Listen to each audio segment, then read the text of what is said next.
নমস্কাৰ তোমালোক সকলোকে ই শ্ৰেণীৰ এটা নতুন ভিডিঅ'লৈ মই অভিজিতে স্বাগতম জনাইছো। আমাৰ ভিডিঅ'সমূহ আশা কৰিছো তোমালোকে চাই আছা, পঢ়া শুনা ভালদৰে কৰি আছা। আজি এটা নতুন বিষয় লৈ মই তোমালোকৰ মাজলৈ আহিছো। ইতিমধ্যে তোমালোকৰ সৈতে মই তোমালোকৰ পাঠ্যপুথিৰ অধ্যায় আলোচনা কৰিছো, কেইবাটাও অধ্যায় আলোচনা কৰিছো। লগতে ব্যাকৰণৰো কিছু অংশ আলোচনা কৰিছো। আজি মই তোমালোকলৈ এটা নতুন বিষয় লৈ আহিছো। খুব আমালৈ মেছেজ আহি থাকে যে এনেকুৱা ধৰণৰ বিষয় লৈ পিনি আপোনালোকে ভিডিঅ' বনাওক, প্ৰস্তুত কৰক।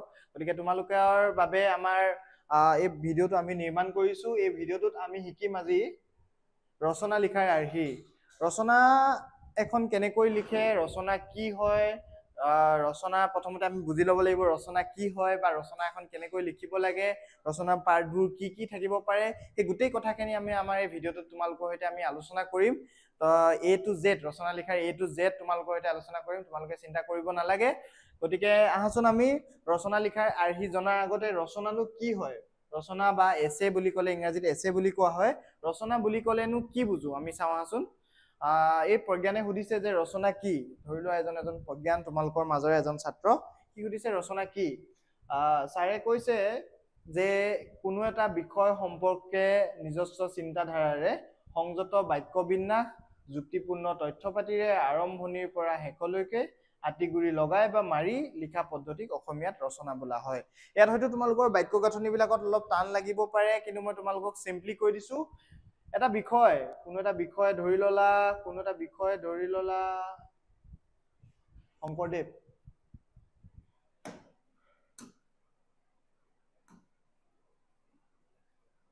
আশা কৰো তোমালোকে সকলোৱে শংকৰদেৱক চিনি পোৱা। তোমালোকক ৰচনা লিখিবলৈ দিলে শংকৰদেৱৰ ওপৰত। এতিয়া এই শংকৰদেৱটো হৈছে আমাৰ বিষয়। এইটো বিষয় সম্পৰ্কে নিজস্ব চিন্তাধাৰাৰে আমি শংকৰদেৱক কি বুলি ভাবো, শংকৰদেৱ আমাৰ বাবে কি হয়, শংকৰদেৱ জাতিটোৰ কোন হয়, কি হয়, সেই গোটেই আমাৰ নিজৰ যোনটো চিন্তাধাৰা, সেই চিন্তাধাৰাটো লৈ মই এই সংজ্ঞাটো বুজাই দিবলৈহে উদাহৰণ লৈছো দেই। সংযত বাক্য বিন্যাস। আমি জানো অসমীয়াত বা যিকোনো ভাষাত বাক্য গঠনৰ এটা নিজস্ব পদ্ধতি থাকে। বিভিন্ন ধৰণে আমি বাক্য গঠন কৰিব পাৰো। বাক্য গঠনৰ এক ধৰণৰ প্ৰচেছ আছে, প্ৰক্ৰিয়া আছে। তোমালোকক মই যেতিয়া আমাৰ পাঠসমূহ পঢ়াই থাকোঁতে আমাৰ যেতিয়া প্ৰশ্ন উত্তৰসমূহ আলোচনা কৰোঁ, তেতিয়া মই তোমালোকক এই বাক্য গাঁথনিৰ বিষয়ে, বাক্য বিন্যাসৰ বিষয়ে তোমালোকক মই খুব কৈ থাকোঁ। তোমালোকে হয়তো মন কৰিছা, যেতিয়া দীঘল প্ৰশ্ন উত্তৰসমূহ কৰা, তেতিয়া তোমালোকে কেনেকৈ আৰম্ভণি কৰি বিষয়বস্তুৰ বৰ্ণনা দিব লাগে, সামৰণি কেনেকৈ মাৰিব লাগে, সেই সম্পৰ্কে মই তোমালোকৰ সৈতে আলোচনা কৰিছো। কিন্তু যিহেতু আজি ৰচনাৰ কথা পাতিছো, সেইকাৰণে আকৌ এবাৰ কৈছো যে মই সংযত বুলি কোৱাৰ লগে লগে বাক্যবোৰ ষ্ট্ৰেইট ফৰৱাৰ্ড হ'ব লাগিব। চালেবেৰে কোবোৱা কথা লিখিলে নহ'ব। মানে চালেবেৰে কোবোৱা কথা মানে ধৰা তোমাৰ শংকৰদেৱ আমুক আছিলে, তামুক আছিলে, শংকৰদেৱ এজন বহুত ডাঙৰ ব্যক্তি আছিলে, সেই কথাটোকে যদি তুমি বাৰে বাৰে বেলেগ ধৰণে লিখি থাকা, তেতিয়া মানে কি হ'ব, ৰচনাখনত তোমালোকৰ এনেই দীঘল হ'ব, কিন্তু তাত ফেকচুৱেল কথাবোৰ নোহোৱাব। গতিকে সেই কথাবোৰ আমি ৰচনাত কি কৰিব লাগিব, সেই কথাবোৰ আমি ৰচনা এখন লিখোতে আমি কেতিয়াও সেই কথাবোৰত আমি এৰি চলিব লাগিব। যুক্তিপূৰ্ণ তথ্য পাতি লাগিব। এনেই চালেবেৰে কোবোৱা কথা লিখিলে নহ'ব, যুক্তিপূৰ্ণ কথা লাগিব। এতিয়া শংকৰদেৱৰ সাহিত্য কৃতি কি, সেই কথাখিনি আমি শংকৰদেৱে যে কি সাহিত্য ৰচনা কৰিছিলে, সৰুতেই যে তেখেতে অ আ ক খ নোহোৱাকৈ এটা কবিতা লিখিছিলে, শংকৰদেৱে গীত ভাওনা নাটৰ ৰচনা কৰিছিলে, শংকৰদেৱৰ নাট কেইখন কি আছিলে, শংকৰদেৱৰ অন্যান্য ভক্তি ৰচনা কি আছিলে, গোটেই কথাখিনি আমি জানিব লাগিব। আৰু সেই কথাখিনি যুক্তি সহকাৰে উপস্থাপন কৰিব লাগিব, আৰু তথ্যখিনি শুদ্ধ হ'ব লাগিব, তথ্যখিনি যুক্তিপূৰ্ণ হ'ব লাগিব, শুদ্ধ হ'ব লাগিব, আৰু চালেবেৰে কোবোৱা কথা লিখিলে নহ'ব কিন্তু। আৰু কি ক'ব লাগিব, আৰম্ভণিৰ পৰা শেষলৈকে আঁতিগুৰি মাৰি লিখিব লাগিব। অসমীয়াত কি বুলি কোৱা হয়, তাকে ৰচনা বুলি কোৱা হয়। গতিকে আমি বিষয় লৈছিলো শংকৰদেৱ, ধৰা উদাহৰণ হিচাপে লৈছিলো। শংকৰদেৱৰ ওপৰত আমি যেতিয়া ৰচনা লিখো, তেতিয়া আমি কি কৰিব লাগিব, তেতিয়া আমি নিজস্ব চিন্তাধাৰাটো ল'ব লাগিব, আৰু সেই চিন্তাধাৰাৰে আমি সংযত বাক্য বিন্যাস প্ৰয়োগ কৰিব লাগিব। সংযত বাক্য বিন্যাস প্ৰয়োগ কৰি আমি যিকোনো এনেই বোলে আমি বোলে অসমীয়াত বহুত কথা জানো, এনেই বাক্য যিকোনো প্ৰয়োগ কৰি আমি বেলেগ কথা লিখি আছো, সুৰীয়া কথা লিখি আছো, তেনেকে নহ'ব। যুক্তিপূৰ্ণ তথ্য পাতি লাগিব। ৰচনা এখনত তথ্যটো খুবেই জৰুৰী, তথ্য জনাটো খুবেই জৰুৰী। সেইকাৰণে নেকি তথ্যৰ ওপৰত খুব ধ্যান দিব লাগিব। তথ্য পাতি জানি পানি আমি কি কৰিব লাগিব, আৰম্ভণিৰ পৰা শেষলৈকে আমি ৰচনাখন লিখিব লাগিব। গতিকে ৰচনাৰ সংজ্ঞা বুলি ক'লে আমি সেইখিনি কথাই গম পালো যে ৰচনা এখন লিখাটো কি কৰিব ৰচনা এখন লিখিবলৈ আমি কি জানিব লাগিব, সেই প্ৰক্ৰিয়াটো জনাৰ উপৰিও আমি আমাৰ সমাজখনৰ চাৰিওফালে থকা বিষয়বস্তু সম্পৰ্কে আমাৰ যোনটো ধাৰণা, সেই বিষয়বস্তুটো বা যিটো বিষয়ত ৰচনাখন লিখিবলৈ আহিছে সেই বিষয়বস্তুটোৰ বিষয়ে আমাৰ ধাৰণা মজবুত হ'ব লাগিব। ইয়াৰ পিছত চাওঁ হা, ৰচনাৰ বিষয়নো কি হ'ব পাৰে। কোনো এটা বিষয় সম্পৰ্কে ৰচনা লিখিব লাগিলে প্ৰথমে বিষয়টো সম্পৰ্কত এটা সামগ্ৰিক ধাৰণা কৰি ল'ব লাগে। ৰচনা লিখন এটা অতি গুৰুত্বপূৰ্ণ লিখন কৌশল, এইখিনি কথা আমি পাতিছোৱে। ৰচনা যিকোনো বিষয়ৰ হৈ যাব পাৰে। এতিয়া যেনেকৈ মই উদাহৰণ হিচাপে শংকৰদেৱ ললো, উদাহৰণ হিচাপে ভৱেন্দ্ৰনাথ শইকীয়া হৈ যাব পাৰে, উদাহৰণ হিচাপে হোমেন বৰগোহাঁই হৈ যাব পাৰে, উদাহৰণ হিচাপে তোমালোকৰ সমাজৰ চৌপাশৰ পৰিৱেশ হৈ যাব পাৰে, উদাহৰণ হিচাপে বিজ্ঞানৰ উন্নতি হৈ যাব পাৰে, মোবাইলৰ ব্যৱহাৰ হৈ যাব পাৰে, পৰিৱেশ হৈ যাব পাৰে, গতিকে যিকোনো বিষয় হৈ যাব পাৰে। গতিকে আমাৰ চৌপাশৰ যিটো আমাৰ পৰিৱেশ, সেই পৰিৱেশ সম্পৰ্কে আমি জনাটো খুবেই প্ৰয়োজন। আমি আমাৰ যেতিয়া এখন সমাজত থাকো, সেই সমাজখনক আমি সূক্ষ্মভাৱে পৰ্যবেক্ষণ কৰাটো জৰুৰী। আৰু সেই সূক্ষ্মভাৱে আমি যিমানেই পৰ্যবেক্ষণ কৰিবলৈ শিকিম, আমাৰ ৰচনা লিখাৰ যোনটো আমাৰ ষ্টেণ্ডাৰ্ড, সেই ষ্টেণ্ডাৰ্ডটো সিমানে বাঢ়ি যাব। গতিকে ৰচনা লিখন এটা গুৰুত্বপূৰ্ণ লিখন কৌশল। কেৱল মাত্ৰ তথ্য জানিলে যে ৰচনা লিখিব পাৰিম এনেকুৱা নহয়, তথ্য জনাটো জৰুৰী, কিন্তু তথ্য জনাৰ উপৰিও ৰচনা লিখাৰ এটা প্ৰচেছ আছে, সেই প্ৰচেছটো কিন্তু জানিব লাগিব। তেতিয়াহে তুমি এখন ৰচনা শুদ্ধকৈ সম্পূৰ্ণকৈ লিখিব পাৰিবা। ৰচনাৰ বিষয়বস্তুৰ কোনো সীমা নাথাকে, যিকোনো বিষয়েৰে ৰচনা লিখিব পাৰি। ৰচনাৰ বিষয়বস্তু আমাৰ চাৰিওফালে ঘটি থকা পৰিস্থিতি, আমাৰ সমাজ, সাহিত্য, সংস্কৃতি, বিজ্ঞান, পৰিৱেশ যিকোনো হ'ব পাৰে। সেয়ে আমি সজাগ আৰু সচেতন হৈ সমাজক সূক্ষ্মভাৱে পৰ্যবেক্ষণ কৰিব লাগে। আমি আমাৰ মা দেউতা আৰু শিক্ষাগুৰুৰ লগত কথা বতৰা পতাৰ লগতে বিভিন্ন বাতৰি কাকত, আলোচনী, কিতাপ পত্ৰ পঢ়িও এই বিষয়বোৰৰ বিষয়ে অধিক জানি ল'ব পাৰো। ৰচনাৰ কি কৈছে, ৰচনাৰ কোনো বিষয়বস্তু সীমা নাথাকে, যিকোনো বিষয়ে ৰচনা লিখিব পাৰি। আমি সেই কথাটো ইতিমধ্যে আলোচনা কৰিছোৱে। ৰচনাৰ বিষয়বস্তু আমাৰ চাৰিওফালে ঘটি থকা পৰিস্থিতি, আমাৰ সমাজ, সাহিত্য, সংস্কৃতি, বিজ্ঞান, পৰিৱেশ যিকোনো হ'ব পাৰে। ধৰা তোমাৰ সাহিত্য আহি গ'ল বোলে, ৰচনা তোমালোকে অহা দেখা পোৱা পৰীক্ষাত, তোমাৰ প্ৰিয় সাহিত্যিক পৰীক্ষাত আহি থাকে, তোমাৰ প্ৰিয় সাহিত্যিক, সাহিত্যৰ পৰা আহিব পাৰে তোমাৰ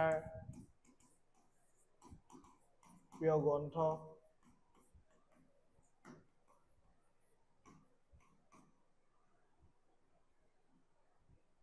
সমাজ পৰিস্থিতি, এইবিলাকৰ পৰা ধৰা আহিব পাৰে ছাত্ৰ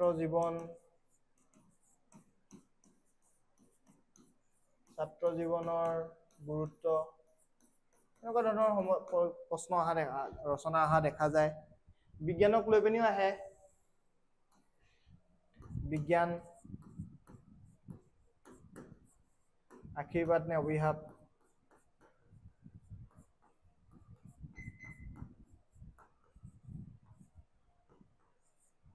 এনেকুৱা ধৰণৰ প্ৰশ্ন অহা দেখা যায় পৰীক্ষাত, আশীৰ্বাদ নে অভিশাপ। পৰিৱেশক লৈ পিনিও প্ৰশ্ন আহে,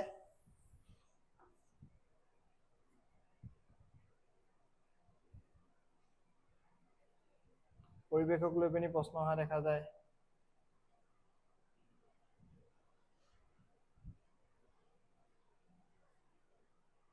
ঠিক একেদৰে বিভিন্ন প্ৰশ্ন আহিব পাৰে, এনেকুৱা ধৰণৰ বিজ্ঞানৰ কথা, সাহিত্যৰ কথা, সমাজৰ কথা, বিভিন্ন প্ৰশ্ন পৰীক্ষাত আহিব পাৰে তোমালোকৰ। সেই প্ৰশ্ন বা সেই ৰচনাৰ প্ৰশ্নসমূহে তোমালোকে টেকেল কৰিবলৈ কি কৰিব লাগিব, তোমালোকে সেই বিষয়বস্তুসমূহৰ বিষয়ে থুলমূলকৈ জানি ল'ব লাগিব। যিহেতু এইসমূহ টপিকে পৰীক্ষাত আহি থাকে, গতিকে ৰচনা এতিয়া ধৰা তোমালোকে এতিয়াতো 10ম শ্ৰেণীত আছা, তোমালোকেতো সকলোখিনি কথা জানিব নোৱাৰা, কিন্তু ৰচনাৰ বিষয়বস্তু যিকোনো হৈ যাব পাৰে। সেইকাৰণে নেকি যোনখিনি কথা পৰীক্ষাত খুব সঘনাই আহি থকা দেখা যায়, এই তোমাৰ প্ৰিয় সাহিত্যিক, তোমাৰ প্ৰিয় গ্ৰন্থ, পৰিৱেশ, বিজ্ঞান, ছাত্ৰ জীৱন, এনেকুৱা ধৰণৰ প্ৰশ্নসমূহ খুব সঘনাই আহি থকা দেখা যায়। তোমাৰ জীৱনৰ লক্ষ্য, এনেকুৱা ধৰণৰ ৰচনাৰ টপিকবোৰ খুব সঘনাই আহি থকা দেখা যায়। গতিকে সেই টপিকবোৰ তোমালোকে ভালদৰে জানিবই লাগিব। আৰু ৰচনা লিখাৰ কৌশলটো যেতিয়া তোমালোকে জানা, এই টপিক কেইটাৰ মই এনেকে লিখি দিছো যে বিজ্ঞান আশীৰ্বাদ নে অভিশাপ, এইটো বেলেগকেও আহিব পাৰে যে বিজ্ঞানৰ অভূতপূৰ্ব উন্নতিৰ বিষয়ে লিখা, তেতিয়াও তোমালোকে সেই কথাখিনিয়ে লিখিব পাৰিবা, তথ্যখিনি তোমালোকে যদি জানা। কিন্তু তোমালোকে কেনেকৈ সজাবা সেই কথাখিনি জনাটোহে খুবেই প্ৰয়োজনীয়। সেইকাৰণে নেকি আমি কি কৈছো, আমি সমাজত সূক্ষ্মভাৱে পৰ্যবেক্ষণ কৰিব লাগে, সজাগ আৰু সচেতন হৈ থাকিব লাগে। আমাৰ চৌপাশৰ কথা আমি যিমান জানিম, আমাৰ চৌপাশৰ পৰিৱেশখনৰ কথা আমি যিমান জানিম, সমাজখনৰ কথা আমি যিমান জানিম, সিমানে আমাৰ ৰচনাখনৰ ষ্টেণ্ডাৰ্ডটো আমাৰ বাঢ়ি গৈ থাকিব। আমি আমাৰ মা দেউতা, শিক্ষাগুৰুৰ লগত কথা বতৰা পতাৰ লগতে বিভিন্ন বাতৰি কাকত, আলোচনী, কিতাপ পত্ৰ পঢ়িও এই বিষয়বোৰৰ বিষয়ে অধিক জানি ল'ব পাৰো।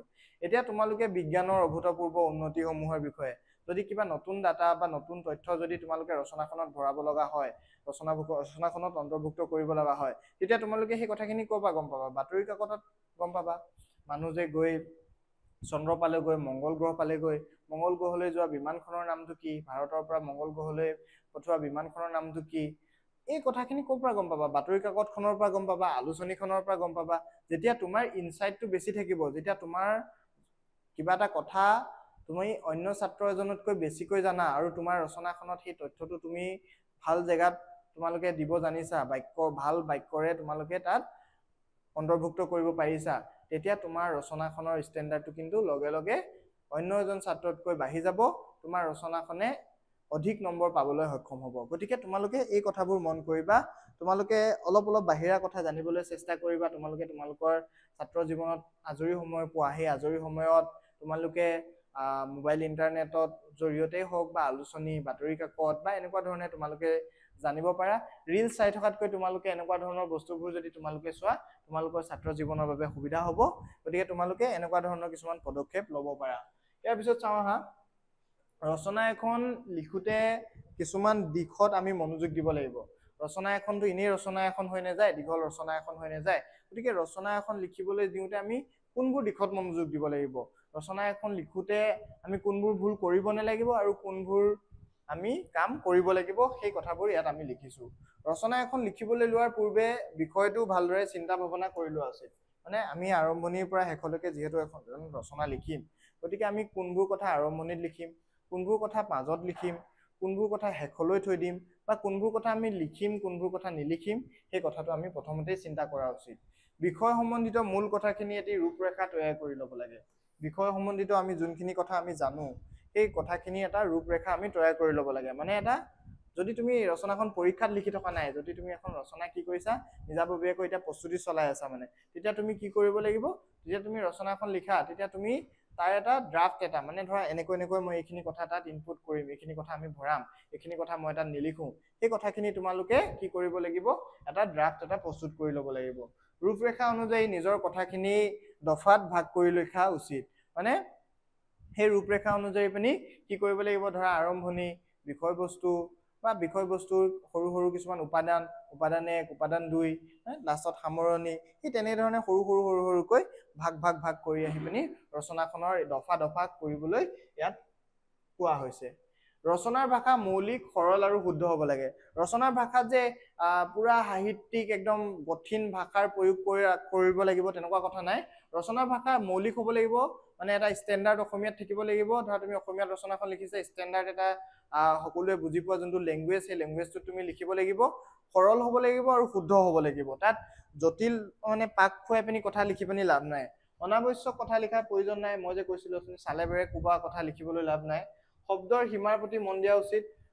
শব্দ বোলে তোমাৰ 300 শব্দৰ ভিতৰত এখন ৰচনা লিখিবলৈ দিছে, বোলে তুমি 400 শব্দৰ লিখি দিলা, 500 শব্দৰ লিখি দিলা, কিন্তু তাত মূল কথাখিনিয়ে নোসোমালে, তেতিয়া তাৰ একো অৰ্থ নাই। বা তুমি একেবাৰে কম শব্দত এখন ৰচনা লিখি দিলা, বোলে 100 শব্দৰ ভিতৰতে লিখি থৈ দিলা, তেতিয়াও তুমি কম নম্বৰ পাবা। কিন্তু সেই ওচৰে পাজৰে 300 ওচৰে পাজৰে যদি তোমালোকে শব্দৰে এখন ৰচনা লিখিব পাৰা, তাত যদি তোমালোকৰ যোনখিনি ইনপুট আছে অন্তৰ্ভুক্ত কৰিব পাৰিছা, তাত তোমালোকে যোনখিনি জানা, তাৰ বিষয়বস্তুৰ সৈতে সামঞ্জস্য হোৱা কথাখিনি যদি তোমালোকে জানা, তেতিয়া ৰচনাখন শুদ্ধ হ'ব আৰু ৰচনাখনে তোমালোকৰ ভাল নম্বৰ পাবলৈ সক্ষম হ'ব। কেতিয়াবা আমাৰ কি হয়, মহাপুৰুষৰ উক্তি বা কবিতাৰ পংক্তিৰ দ্বাৰা ৰচনা এখন আকৰ্ষণীয় কৰি তুলিব পাৰি। ৰচনা এখন লিখোতে মহান লোকৰ বাণী বা এটা কবিতাৰ পংক্তি যেতিয়া তোমালোকে তাত অন্তৰ্ভুক্ত কৰি দিয়া আৰম্ভণিত বা মাজত, তেতিয়া কি হয়, ৰচনাখনৰ ষ্টেণ্ডাৰ্ডটো বাঢ়ি যায় বুলি কোৱা হয়। এনেকুৱা ধৰণৰ পদ্ধতি তোমালোকে প্ৰয়োগ কৰিব পাৰা। বাক্যৰ পুনৰুক্তি হোৱা অনুচিত।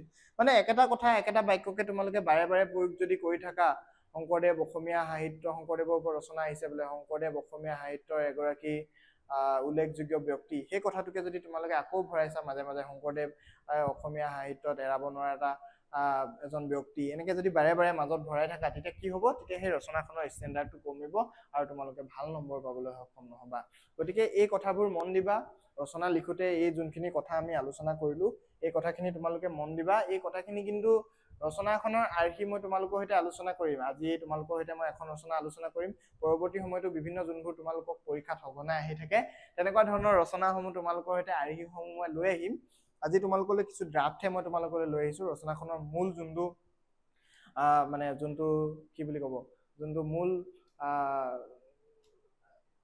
মূল ৰচনাখন সেই ৰচনাখন লৈ অহা নাই মানে এটা ড্ৰাফ্টকে মই তোমালোকক বুজাবলৈ চেষ্টা কৰিছো ৰচনাৰ নিয়মসমূহ তোমালোকক মই এতিয়া বুজালো এই ৰচনাৰ নিয়মসমূহ তোমালোকে ভুল নকৰিবা ৰচনাৰ নিয়মসমূহ যাতে তোমালোকে শুদ্ধকৈ কৰিব পাৰা তাত যাতে তোমালোকৰ কি হয় কোনো ধৰণৰ খুকুজা নকৰা এই ভুলবোৰ যদি তোমালোকে কৰা তেতিয়া কিন্তু তোমালোকৰ কি হ'ব পৰীক্ষাত তোমালোকে কম নম্বৰ পাবা মানে কি হয় পৰীক্ষাত চাবা দেই এতিয়া তোমালোকৰ কমন ৰচনা এখন কেতিয়াবা পৰীক্ষাত নপৰিব পাৰে বা তোমালোকৰ বহু সময়ত আজিকালি কনচেপচুৱেল ৰচনা অহা দেখা যায় কিন্তু তোমালোকে যেতিয়া সেই তোমালোকে ৰচনা যোনকেইখন তোমালোকে চাই যাবা ধৰা তোমালোকে পৰীক্ষালৈ 5খন ৰচনা চাই গলা সেই 5খন ৰচনাৰ এখন ৰচনাও নাহিলে কিন্তু তাৰে কিবা এখনৰ লগত জড়িত কিবা এটা টপিকৰ ওপৰত ৰচনা এখন আহিলে তো তেতিয়া তোমালোকে সেই বিষয়টোৰ সেই কথাখিনি জানা বা অন্যান্য বিভিন্ন তথ্য পাতি তোমালোকে তোমালোকৰ জীৱনৰ অভিজ্ঞতাৰ পৰা কথাখিনি জানা যেতিয়া তোমালোকে সেই কথাখিনি জানা আৰু এই নিয়মখিনি তোমালোকে জানা এইখিনি মই ভুল কৰিব নালাগে তেতিয়া তোমালোকৰ ৰচনাখনে নম্বৰ পাবই মানে তোমালোকে এৰি থৈ অহাতকেতো তেতিয়া তোমালোকে তোমালোকৰ অভিজ্ঞতাৰে সেই ৰচনাখন লিখিব পাৰিলা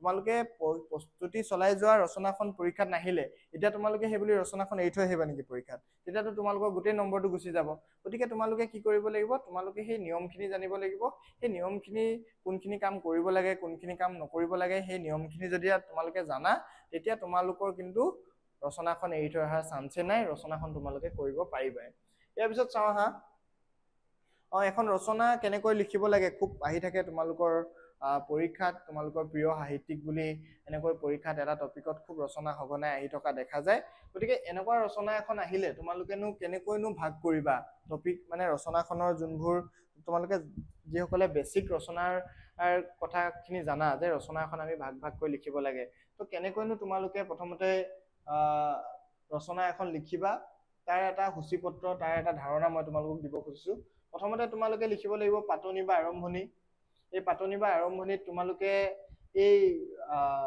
প্ৰিয় সাহিত্যিক বুলি কৈ দিয়াৰ লগে লগে টপিকটো ক'ৰ পৰা আহিছে সাহিত্যৰ পৰা আহিছে মানে এইটো এটা সাহিত্যৰ টপিক নহয় জানো গতিকে তোমালোকে সাহিত্যই সমাজৰ কাৰণে কি হয় সাহিত্য সমাজৰ দাপোন সাহিত্য সমাজৰ বাবে এটা এৰাব নোৱাৰা অংশ সাহিত্যই কি কৰে সাহিত্যৰ সমাজত সত্যৰ প্ৰতিষ্ঠা কৰে সাহিত্যৰ সমাজত মানুহৰ মুখে মুখে সাহিত্যই এক ধৰণৰ কি কৰে মনোৰঞ্জন দিয়াৰ লগতে নৈতিক কিছুমান জ্ঞান দিয়ে মৌলিক কিছুমান কথা কয় এই কথাখিনি তোমালোকে আৰম্ভণিত লিখিব পাৰা তাৰপিছত তোমালোকে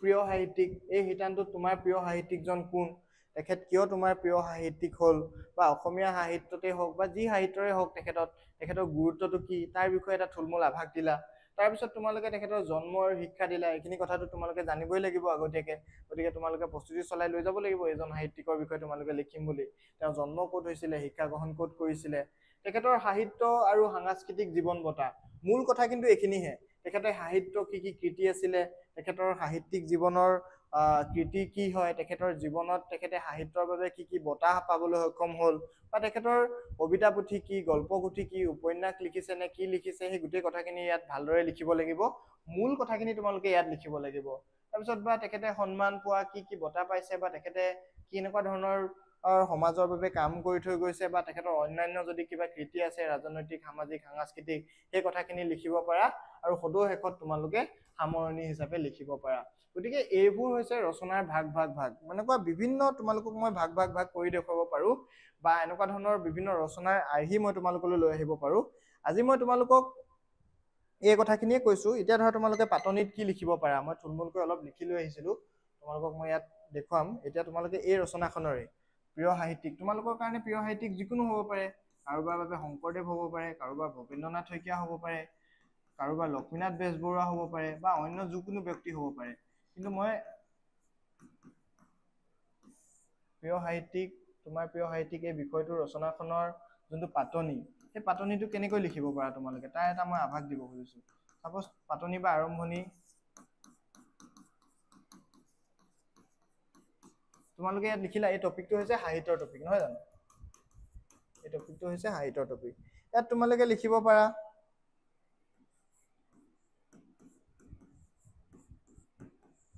সাহিত্য হৈছে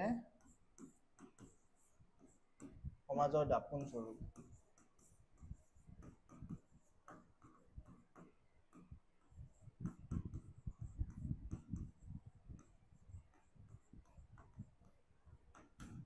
এটা জাতিৰ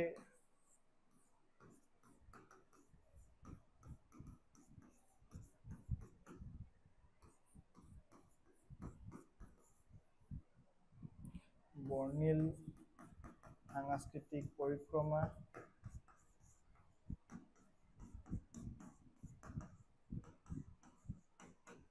ঐতিহ্য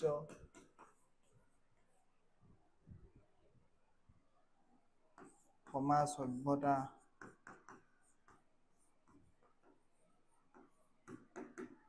সকলোখিনি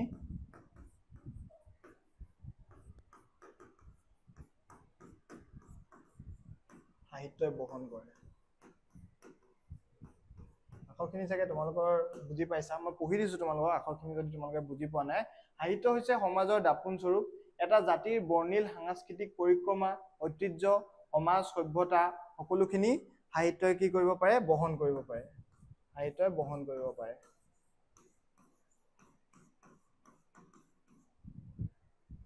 সাহিত্যই বহন কৰিব পাৰে।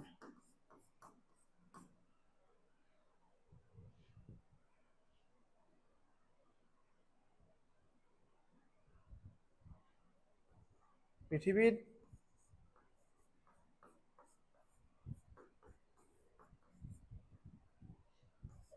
বহু এনে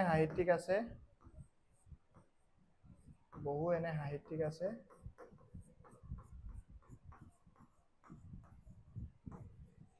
যিয়ে নিজৰ নাম সাহিত্যৰ কীৰ্তিৰে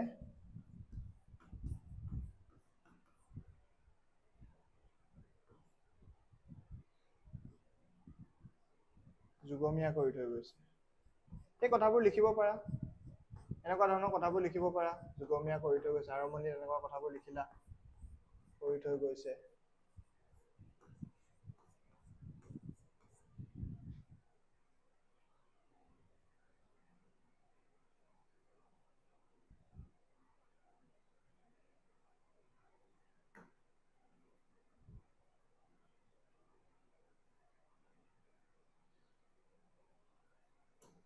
এইখিনি হ'ল, এইখিনিতো তোমালোকে নিশ্চয় বুজি পাইছাই।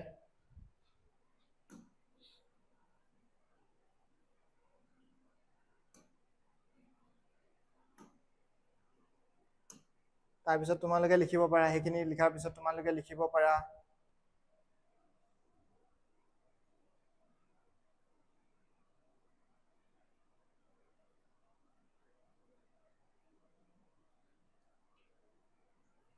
তাৰপিছত তোমালোকে অলপ এনেকুৱা ধৰণেও কথা কিছুমান লিখিব পাৰা।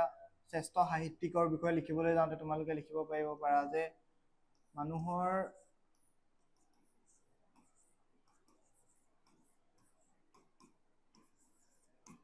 দুখ বেদনা যিয়ে নিজৰ কলমৰ চুকেৰে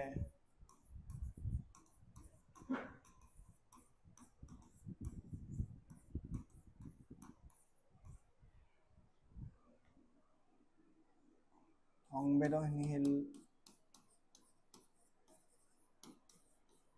ভাৱে প্ৰতিফলিত কৰিব পাৰিছে,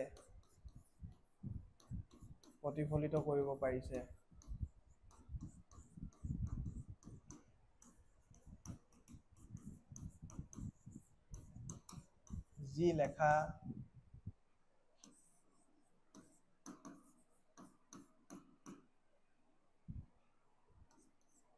কাৰোবাৰ প্ৰতি কি ক'ব পক্ষপাতী নহয়,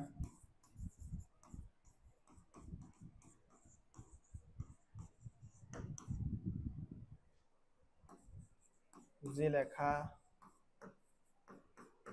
সমাজৰ হিতৰ বাবে কৰে,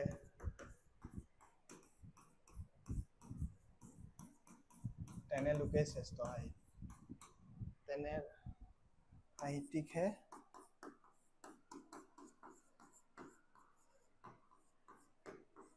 শ্ৰেষ্ঠ সাহিত্যিক।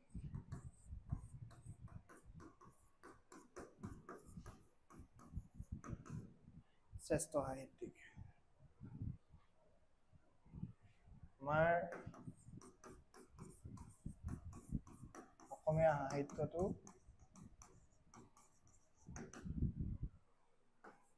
এনে যুগান্তকাৰী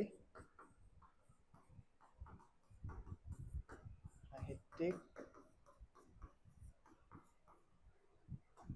কিন্তু আছে। এইবোৰ কথা তোমালোকে আৰম্ভণি লিখিব পাৰা। মানুহৰ দুখ বেদনাক যিয়ে কলমৰ চুকেৰে সংবেদনশীলভাৱে প্ৰতিফলিত কৰিব পাৰিছে, যি লেখা কাৰোবাৰ প্ৰতি পক্ষপাতী নহয়, যি লেখা সমাজৰ হিতৰ বাবে কৰে, তেনে সাহিত্যিককহে আমি শ্ৰেষ্ঠ সাহিত্যিক বুলি ক'ব পাৰোঁ। আমাৰ অসমীয়া সাহিত্যটো এনে যুগান্তকাৰী সাহিত্যিক কিন্তু আছে। তাৰপিছত তোমালোকে আৰম্ভ কৰিবা এই কথাখিনি যে মোৰ প্ৰিয় সাহিত্যিক হৈছে আমুক, মোৰ প্ৰিয় সাহিত্যিক হৈছে বোলে শংকৰদেৱ, মোৰ প্ৰিয় সাহিত্যিক হৈছে বোলে ভৱেন্দ্ৰনাথ শইকীয়া। তাৰপিছতো ইয়াত তোমালোকে জন্ম শিক্ষা এই ডাটাখিনি ভৰাব লাগিব। এতিয়া ধৰা তোমালোকে শংকৰদেৱৰ ওপৰত লিখিলা, শংকৰদেৱৰ ওপৰত লিখোতে তোমালোকে 12শ শতিকাৰ শংকৰদেৱৰ জন্ম হৈছিলে সেই কথাখিনি তোমালোকে লিখিব লাগিব। তাৰপিছত তেখেতৰ পিতৃ মাতৃ পৰিচয় তোমালোকে দিব লাগিব, কুকুমৰ ভূঞা, মাতৃ সত্য সন্ধ্যা।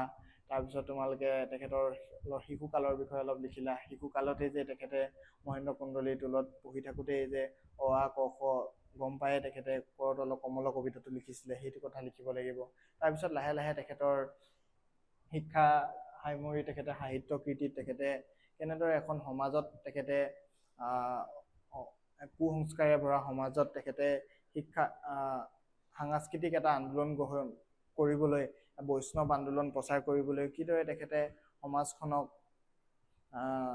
শুদ্ধ পথলৈ নিবলৈ সাহিত্যৰ মাধ্যম হিচাপে সাহিত্যৰ মাধ্যম লৈছিলে, বিভিন্ন ভাওনা আদি সৃষ্টি কৰিছিলে, য'ত তেখেতে সেইবিলাকতো সাহিত্যই, তেখেতৰ কৃতিয়ে নাট ৰচনা কৰিছিলে তেখেতে পাৰিজাত হৰণে হওক, কালীয় দমনে হওক, ৰাম বিজয়ে হওক, সেই যিবোৰ তেখেতৰ নাট কৃতি, সেই কৃতিসমূহৰ বিষয়ে তোমালোকে ক'ত লিখিব লাগিব?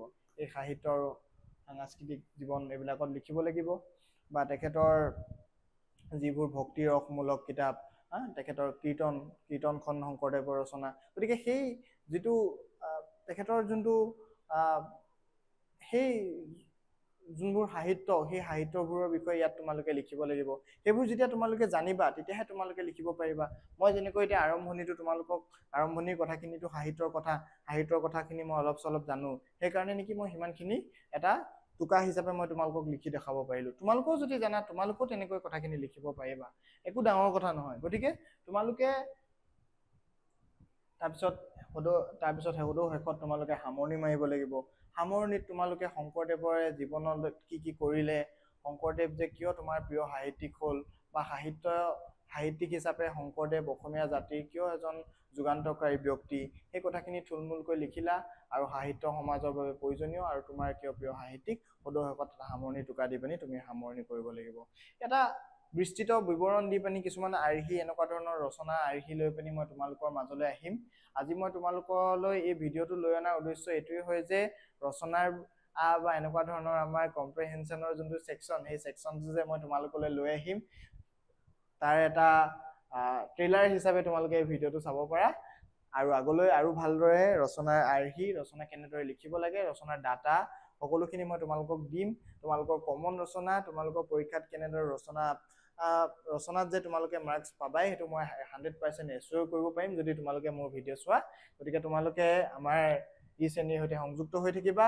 সকলোকে ধন্যবাদ জনালোঁ।